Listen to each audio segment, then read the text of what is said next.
Tablets, notebooks, smartphones. Mobile devices are among the most popular consumer products today. They have created many new ways to communicate, spend leisure time, and work. You might even be watching this video on a mobile device right now. In 2012 alone, an estimated 800 million smartphones were sold worldwide. But few consumers actually know how and where the devices are produced. So what's it like, the life of a smartphone? From the extraction of raw materials through to processing, distribution, usage, and disposal. And what are the problems in each phase? Let's take a smartphone, say from Apple or Samsung, as an example, and look at this chain. First, there is the development and the design of a new smartphone model. This is done by the company's own product design departments. At Apple, for example, their headquarters in California. The production process starts with the collection of raw materials. For a smartphone, a whole variety of materials is needed.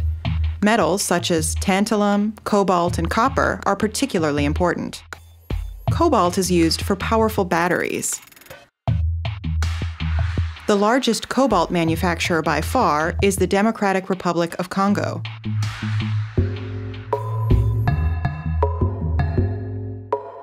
About 100,000 Congolese work in cobalt mines, often with terrible working conditions. Extremely long hours, low wages, and insufficient protective equipment are common.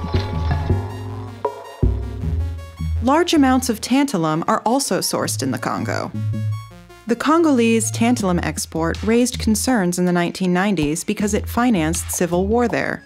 Today, the extraction and export of other raw materials is still financing civil war in the Congo. In addition, there is the industrial pollution. Raw materials are often produced through surface mining, taking up large areas of land. Also, large amounts of chemicals are needed to extract the desired materials from ore. When they reach the environment, these chemicals pollute rivers, lakes, and soil. The production of individual components and assembly are mostly done at factories in China and India. These factories are run by companies like Flextronics, Salcom, and Foxconn.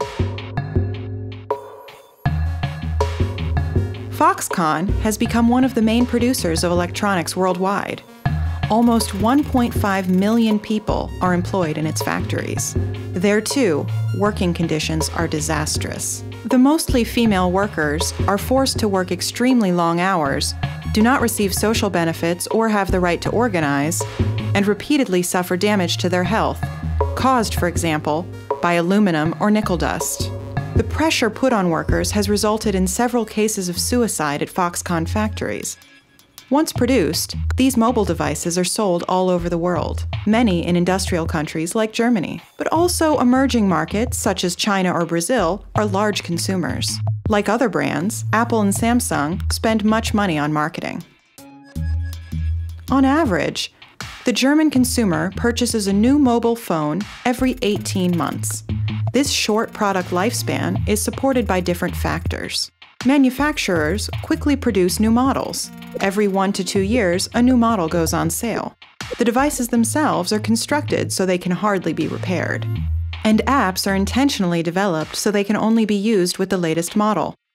Mobile service providers subsidize the devices with their contracts. Often, consumers get the latest model for free or at a special discount every 2 years. As a consequence, in Germany alone, about 23 million smartphones were sold in 2012. At some point, the old models become part of the 1.8 million tons of electronic waste produced in Germany each year. Part of this waste is contaminated with heavy metals.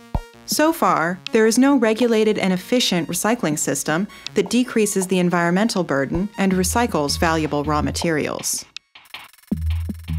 Every phase of the production chain is important for national economies by providing urgently needed jobs that earn money for workers.